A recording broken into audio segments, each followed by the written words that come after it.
Crime Chronicles with Mark Jones. I do wish I had the radio voice, right? Mark. Yes.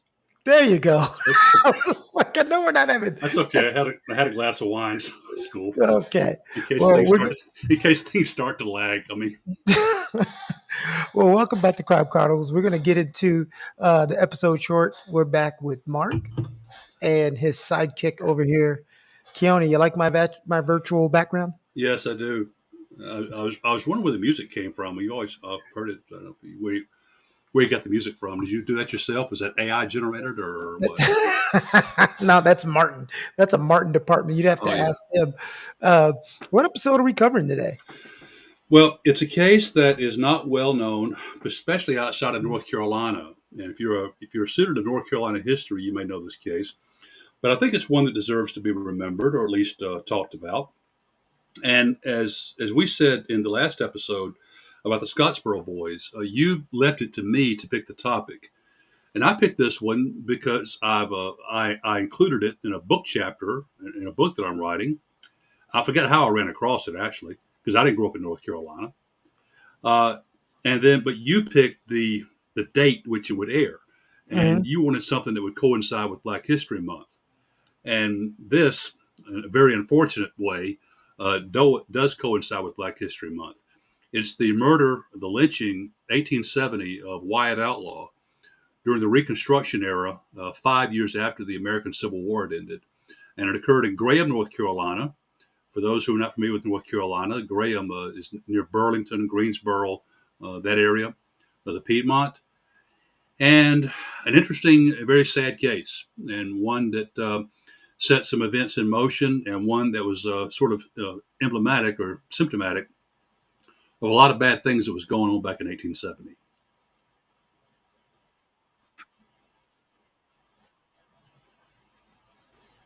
All right, enough said. Let's go ahead and get to the episode.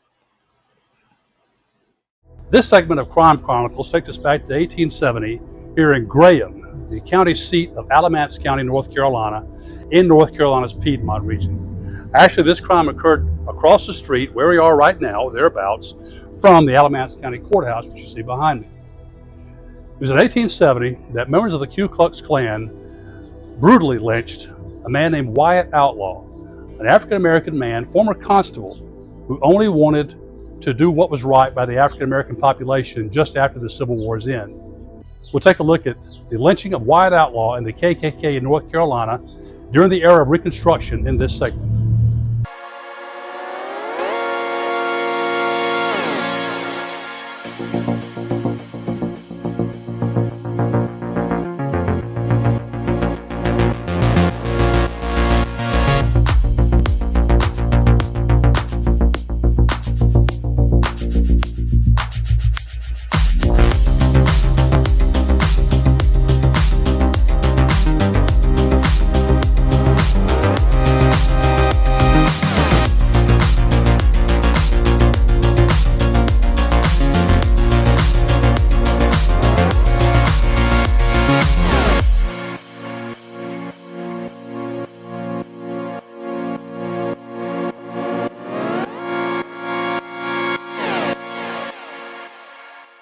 As is often the case with poor people, particularly slaves in the 19th century, not much is known about Wyatt Outlaw's background or childhood. People think he was born in Virginia into slavery, but he somehow escaped slavery in some way and managed to serve with the Union Army during the Civil War. After the Civil War, he moved to North Carolina, settled here in Alamance County. He became active in a couple of organizations, especially the Union League, an organization formed in Philadelphia to assist African Americans in both the North and the South. He was also active in the African Methodist Episcopal Church, the AME Church, which was active in the South as well as the North. Now, Wyatt Outlaw also became very closely intertwined with prominent Republican politicians of his day, as most white North Carolinians were Democrats and most black citizens were Republicans. He managed to get himself appointed constable in Alamance County, probably a first for a black man in this county, although he took the position somewhat reluctant. He didn't care about being in law enforcement. He only wanted to make a living and try to do what was right by the people here. In the process of trying to do what was right, he ran afoul of the KKK here in Alamance County.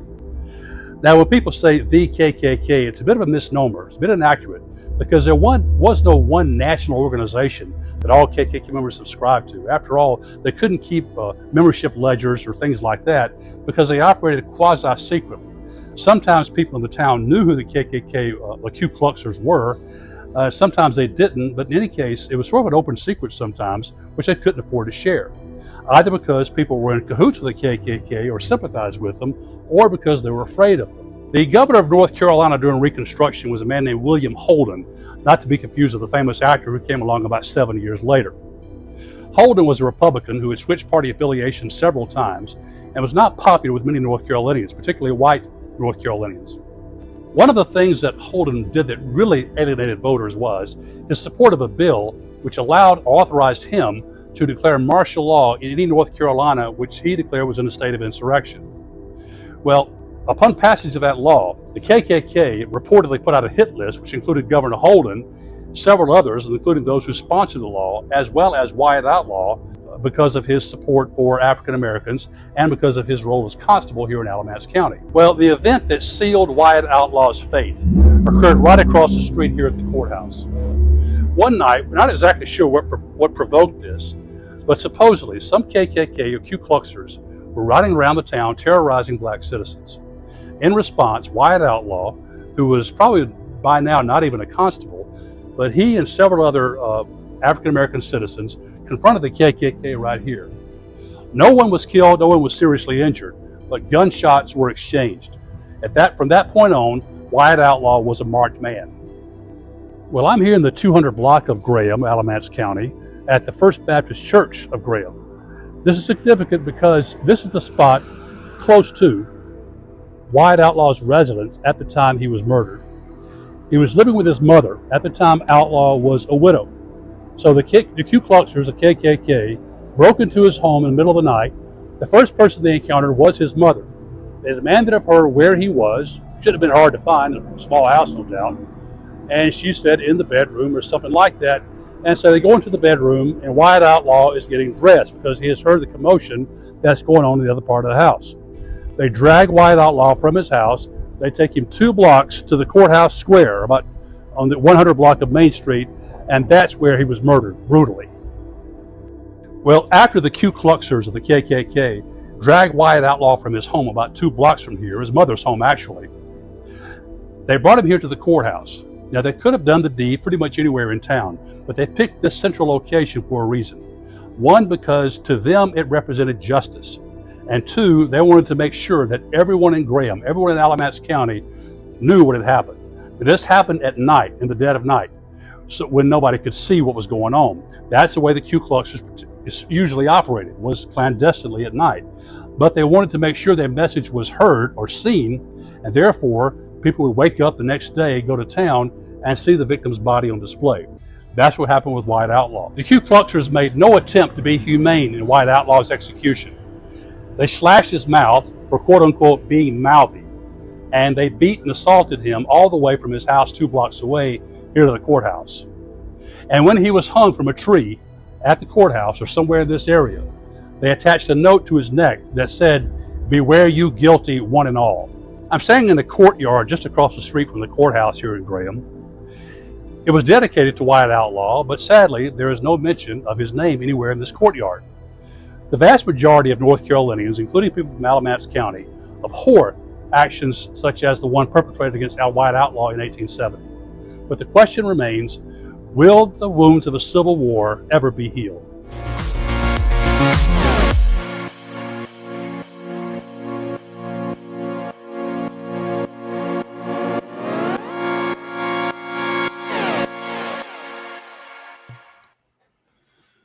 That was I see how much you enjoy watching yourself.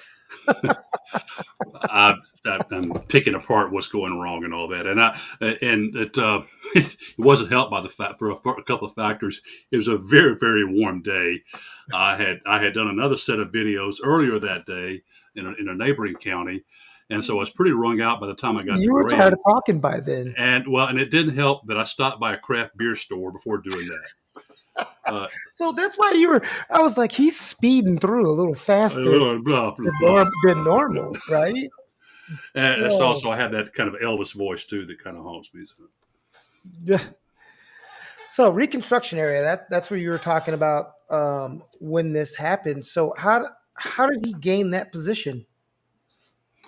Well, the South lost the Civil War and was in ruins, and both politically, economically, and every other way, devastated. Uh, the a lot of the labor that they relied upon were first off the men who were killed or wounded in the war, and secondly, slaves who were now free. And so, like any other entity, nation, whatever you want to call it, that has lost a devastating war, the South was really in a mess.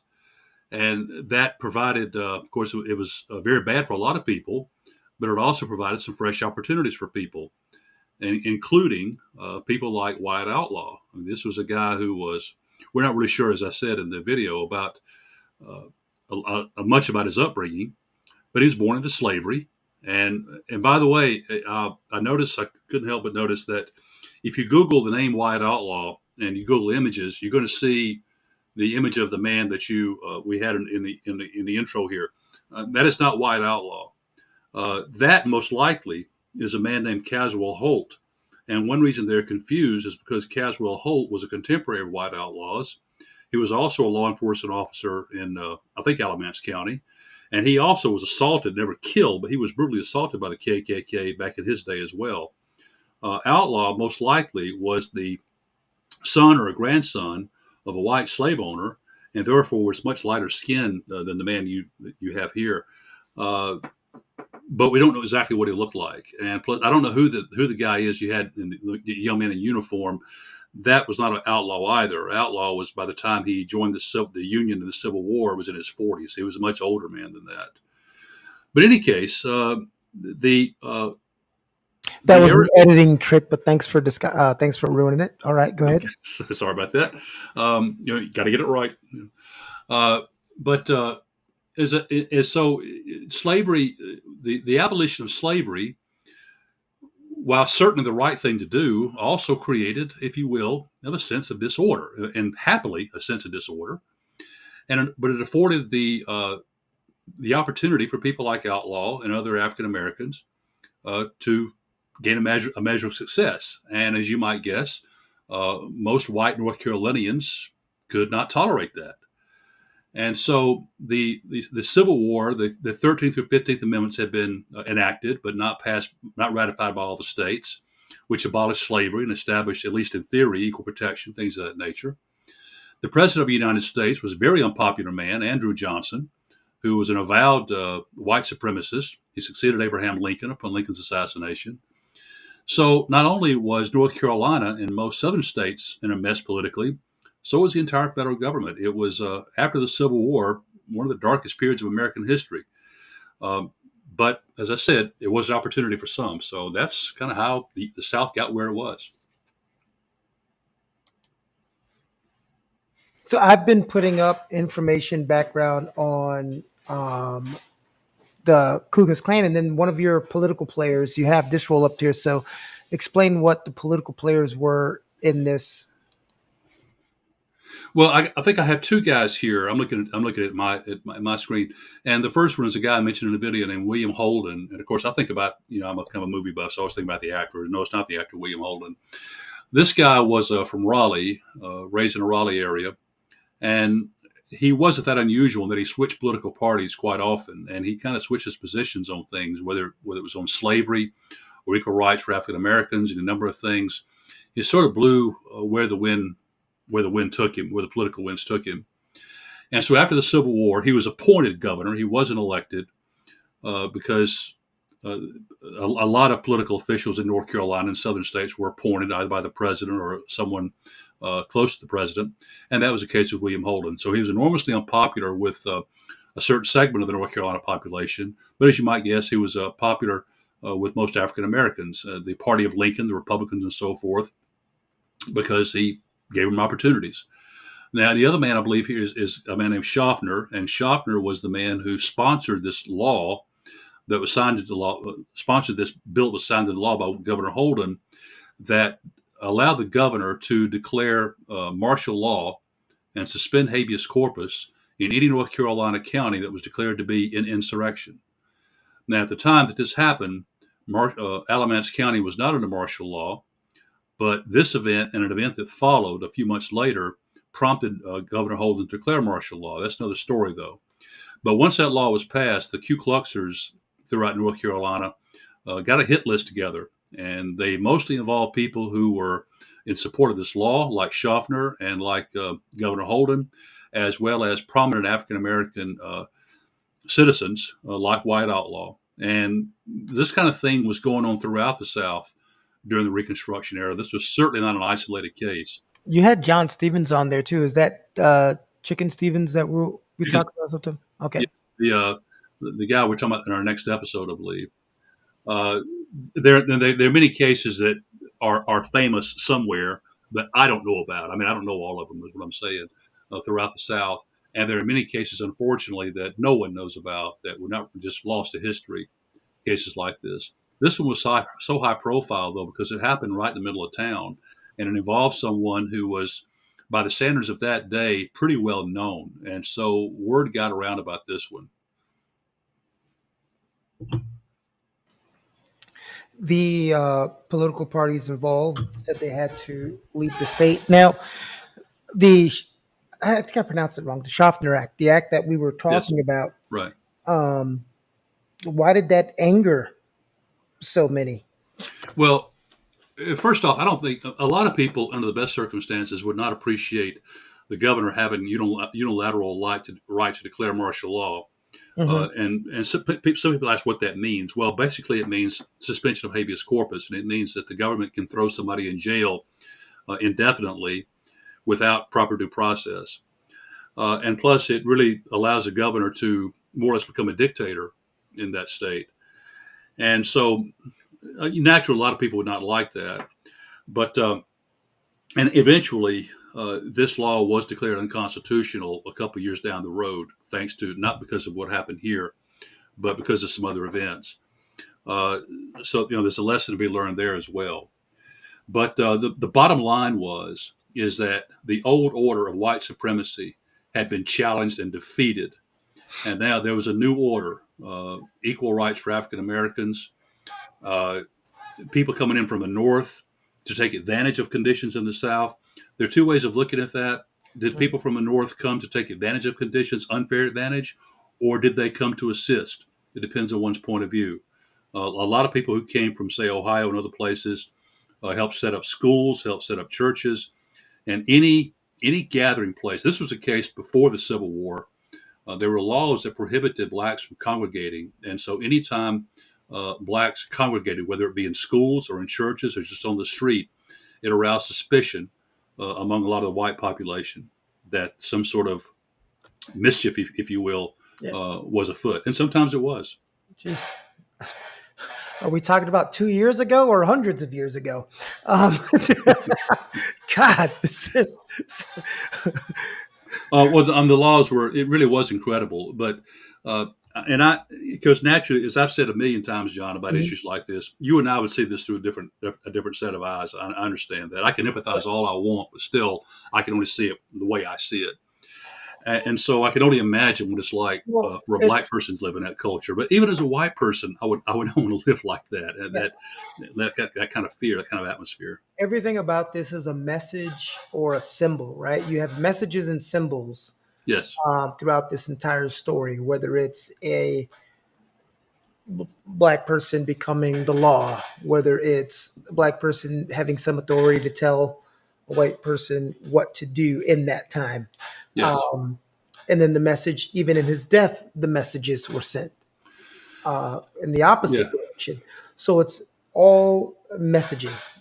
Well, and also kind of going back to what conditions must have been like. I mean, as we mentioned in the last episode, was the Scottsboro boys, the Scottsboro Nine, where these 9 young black men were sentenced to death for being accused of raping 2 white women. There had to be someone, a white person I'm talking about now, who knew what was going on was wrong. And so I try to put myself back in that situation. Uh, would I have had the courage to stand up to this, and to oppose this? And it's easy to sit here and say, yes, I would, and so forth. You got to remember, though, back in this time, you're not talking about people that would just dox you on social media. You're talking about people that would kill you, and so people really were in fear for their lives because of these Ku Kluxers, and they had good reason to be. Yeah, well, we always say that, it's easy to say what you would have done in any time that you don't live in.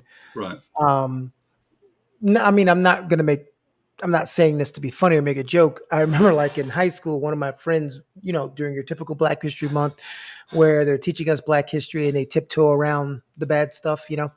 Um, but my friend, he did the typical, I couldn't have been a slave. And I'm like, yeah, you could. You know why? Yeah. Whips really hurt. Yes. Uh, so, I mean, I said, have you had a spanking lately? Yeah, you thought that hurts. So it's easy to say what you wouldn't have, what you could have done, what you should have done. Now, here's the thing. In any time period, you did have those people who paid that price, who did risk their lives and say it's wrong and then do that. But that requires a different set of courage. And it doesn't mean you don't have courage because you didn't do it back then. Sometimes no one wants to hear this, but if you've got a wife and 7 children, Yeah. the last thing you're thinking about is putting your neck on the line, especially for somebody who's deemed racially inferior to you. Now, if Well, you're doing it today, that's a whole different yeah. matter. you know. Well, but also, is that okay? If you do want to do something, it's also, what's the best way to go about it? I mean, literally, what would you have done in this? What could a white person have done in this situation, um, that wouldn't have got themselves just killed and just been another anonymous death? That may have actually made some kind of difference. And so Well, now, I'm not alibiying. the Yeah, answer to but that is the answer to that is absolutely nothing. yeah, I mean, you say, okay, I'll say it at the ballot box, but I mean, how much good are you going to do there? Well, I'll say it with my vote. yeah, once the pitchforks, the hoods are on, and the fire sticks are out, and there's 100 of them. What's 1 and 2 are you going to do Yeah, anyway? exactly. You Yeah. know, you know. But it's a very horrible case. But like I said, it wasn't terrible. Unfortunately, it was not that exceptional. You want to talk about? Okay, I'll say it. Let's talk about a little bit the history of the KKK itself. All right. Mhm. All right. Well, as I said in the video, it's a bit of a misnomer to say, the KKK. And this is something I didn't know until I started digging into this, because you think about it. If you can scroll up there, there's a picture of Nathan Bedford Forrest, like the second slide or so, second or third slide. The KKK, for fans of the movie Forrest Gump, you would know this. You would recall that Forrest Gump's fictional ancestor was Nathan Bedford Forrest, the founder of the KKK. Well, it was supposedly started, the KKK, on the Christmas Eve, 1865, in Pulaski, Tennessee. And its titular head at the beginning of its inception was supposedly Nathan Bedford Forrest. Later on, he supposedly denied that he was not. That was a false accusation. He had not done that. But you think about it, even though they kind of operated, it was a kind of an interesting thing. They operated kind of quasi open secretly. And so they couldn't, even in that day, they couldn't send out a nationwide recruitment flyer and say, hey, come join the KKK, because they were wanted by authorities all over the country. They were the nemesis of the federal government, the troops, and so forth. So it was more a loose confederation of very, very loosely structured organizations that subscribed to some common beliefs, some beliefs that were common to the KKK. Namely white supremacy and the protection of white women against black men. And so I got to put the glasses on here, but there were a couple of chapters in North Carolina that did not go by the name KKK. And one of those things where some people knew who was in the KKK, and the Ku Kluxers were very open about it. Some were secretive about it, but it was kind of an open secret, kind of like, hey, I think that guy's one of them, that type of thing. And in some cases, it was a complete secret. But in a small town like Burlington, like Graham, North Carolina, everyone knew. Everyone knew who was involved in this. But what could they do? either they were in cahoots with the Ku Kluxers, and that's what the newspapers called them. They didn't call them the KKK. The newspapers referred to these guys as Ku Kluxers. It was more of an MO than it was an organization. So this is the MO of the Ku Kluxers, hanging a guy at night so his body can be shown in the daytime. So that's kind of a brief history of the KKK as up to this time, this 1870.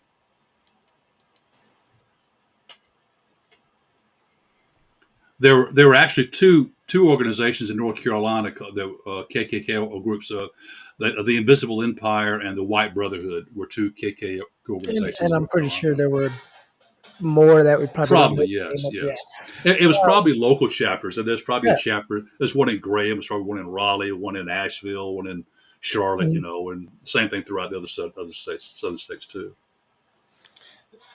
Well, thank you, Mark. This has been a very informative episode about this. I actually, again, it's like one of those stories you've never heard of. I've heard a million of them, but you can't hear them all. So if I go to the city of Graham now, because that's where you were, I remember you stating things like it's not as widely known even in that city, Right. or is it? Well, honestly, I don't know. I remember, as I said, I stopped at the craft beer store, had a Mm. brew before I did this, and, but because I knew I was in the right area, because I said, well, I'll just go and find the courthouse, and I believe that little courtyard, that little area I was standing in, that may have a name. I'm not sure, but anyway, I found the courthouse, but I wasn't sure exactly what I was looking for. And so I walked into this craft brew place, and there were about 10 or 11 people in there. And I said, well, as a matter of fact, here's why I'm here. And everyone knew about it. And they told me, oh, yeah, you walk about 15 steps out to the right here, and that's where the lynching occurred. And you walk about a block to the left, and that's where the First Baptist Church is, and that's where Wyatt Outlaw's house was located. So, yeah, there's quite a bit of familiarity with it. In Graham, in Alamance County, the KKK was, Ku Kluxers were very, very um, powerful in that part of the state during that time.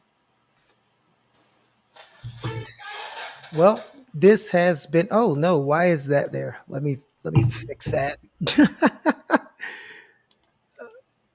This has been a good episode. I am. It's been a long day. I know this is not a good Valentine's Day episode, but Well, that's why I got red wine though. That's my Valentine's thing. will you go spend the rest of your night with that wonderful wife of yours and have a good one? We'll see you guys on the next episode of Crime Chronicles. All Thank you, right, take Mark. care.